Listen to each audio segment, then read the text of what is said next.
3월 17일 월요일 매일 묵상을 시작하도록 하겠습니다. 오늘의 본문 말씀은 누가복음 12장 13절에서 34절까지의 말씀입니다.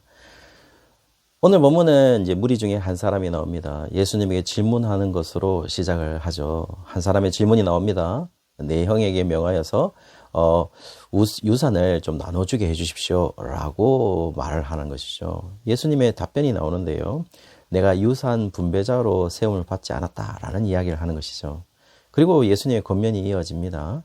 재물에 대한 탐심을 경계해야 된다라고 이야기를 하시면서 왜냐하면 사람의 생명이 그 재물에 달려있지 않다라고 이야기를 하는 것이죠. 이어서 예수님은 이제 비유로서 설명을 하시기 시작하십니다. 어떤 부자의 비유를 말씀하시기 시작하는데요. 어떤 부자가 엄청난 수확을 하였죠. 그런데 이 곡식을 쌓아둘 곳이 없는 겁니다. 그래서 기존에 있던 곡간을 헐고 더 큰 곡간을 지어서 곡식과 물건을 조금 저장하자라는 것이었습니다. 그리고는 이제 자기 스스로에게 이제 먹고 살기에는 많은 곡식과 물건이 있으니까 이제는 조금 편히 쉬고 먹고 마시면서 인생을 즐길 것을 자기 자신에게 제안을 하는 것이죠. 그러나 이때 하나님이 그 부자의 영혼을 데리고 간다면 지금 쌓아둔 재물은 누가 가져가겠는가? 라는 질문을 하게 됩니다. 결국 재물은 쌓아두었지만은 하나님에게는 부여하지 못한 자가 이런 사람이다 라고 이야기를 하는 것이죠.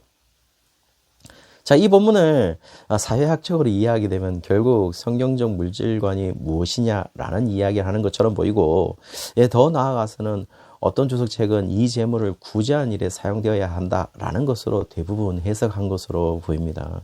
그러나 그것이 초점일까요? 저는 그것이 초점이 아니라고 생각을 합니다. 정확하게 예수님이 이제 이 비유에서 많은 재산을 차지한 한 사람이 나오고, 이 실제로 실존 인물로서 예수님에게 질문한 이 부자가 될 이 한 사람이 있다라는 것이죠. 그리고 예수님에게 질문하는 이 무리 중에 한 사람은 전혀 근거 없는 부탁을 하는 것도 아닌 것으로 보입니다. 그리고 자신의 유산에 대한 당연한 권리 주장을 하는 것으로 보인다는 것이죠. 그리고 그냥 단순하게 형에게 유산을 동생에게 나눠주라고 부탁해달라는 것이었어요. 물론 예수님은 거절했습니다. 왜냐하면 예수님이 법적으로 그런 일을 할 수 있는 사람이 아니니까요. 그리고 이 일에 대해서 예수님이 비유를 들어 이제 설명을 하시는데 열심히 자신의 밭에서 엄청난 수확을 한 부자가 나옵니다. 자, 그렇다면요. 실존 인물로서 유산을 나눠달라고 하는 형에게 말해달라는 그 부자가 될 수 있는 사람이나 또는 예수님에게 이제 예수님의 이 비유에서 밭의 소유자로서 엄청난 수확을 하는 부자가 불법의 사람으로는 보이지 않는다는 거예요. 정당한 것을 요구한 것으로 보인다는 것입니다. 그런데요, 지금 뉘앙스는요, 우리는 잘 알고 있습니다. 뭐냐면 이 사람들은 다 부정적으로 얘기하는 것처럼 보여요. 예수님도 그렇게 했을 거라 보입니다. 그리고 그 부정적인 이유가 뭐냐면 15절에 모든 탐심을 물리치라라고 경고를 하고 있는 것이죠. 자, 그렇다면요, 이 탐심이라는 단어를 오늘 원문 성경에서는 뭐라고 했냐면 플레오넥시아라고 얘기를 했어요. 플레오넥시아가 뭐냐면은 탐욕과 탐심이라는 의미입니다.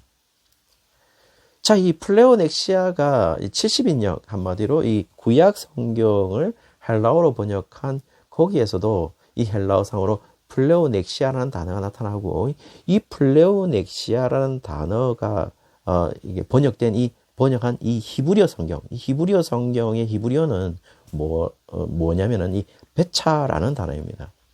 자, 그렇다면 히브리어 단어로서 이 베차라는 의미는 무엇이냐면은 그 의미는 탈취해서 얻은 소유 또는 불의의 이득이라는 의미입니다. 자, 그렇다면요, 정확하게는 불법적으로 얻은 재물이라는 것이 바로 이 베차라는 단어라는 것이죠. 그러나 지금 분명히 무리 중에 예수님에게 질문한 이 한 사람이나 밭에서 수확을 많이 해서 재물을 가지게 된 자나 불법을 행한 자는 아닙니다. 그런데 지금 예수님은 뭐라고 판단을 하셨냐면은 이들이 불법으로 얻은 재물로 지금 부자가 될 사람이다 또는 된 사람이다 라는 것을 이야기한다는 것이죠. 이유는요, 한 가지로 보입니다. 왜냐하면 탐심에 의한 결과이니까요.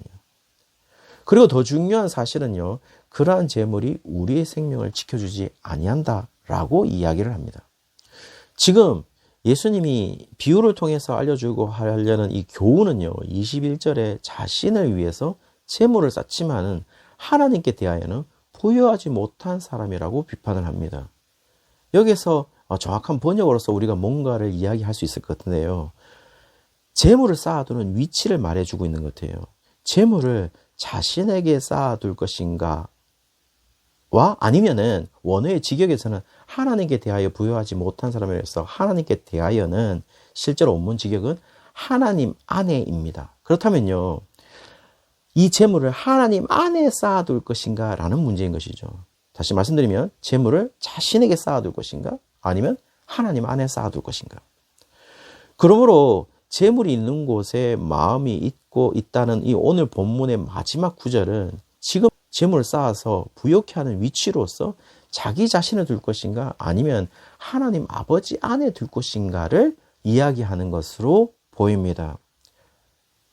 더 정확하게는요, 과연 우리의 최우선 관심사와 우리의 마음과 우리의 중심이 어디에 가 있는가에서 만약 그 중심을 우리에게 두고 있다면 그것은 탐욕이고 불법적으로 재물을 탐하는 것과 동일하다는 사실을 지금 이야기하는 것으로 보입니다.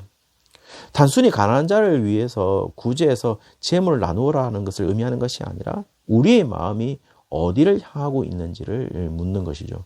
우리의 마음의 정확한 위치가 어디 있냐라는 것을 묻는다는 것입니다. 그리고 하나님에게 향한 마음을 가진 자들에게 22절에 뭐라고 말하냐면 아무것도 염려하지 말 것을 이야기합니다. 아무것도 없어도요.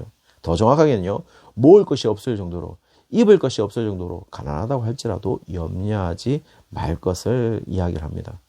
그러면서 두 가지 예를 드는데요. 그게 뭐냐면 까마귀, 첫 번째는 까마귀를 예를 듭니다. 까마귀를 이야기하시면서 그들도 하나님이 다 주관하시고 기르시는데 새보다 더 귀한 하나님의 자녀들을 그냥 두시겠냐라고 이야기를 합니다. 그러면서 두 번째 예를 또 들죠. 들의 백합화를 예를 드는데요. 그 들의 백합화도 하나님께서 입히신다면 들의 백합화보다 귀한 하나님의 자녀들 그냥 두시겠느냐라고 이야기를 합니다.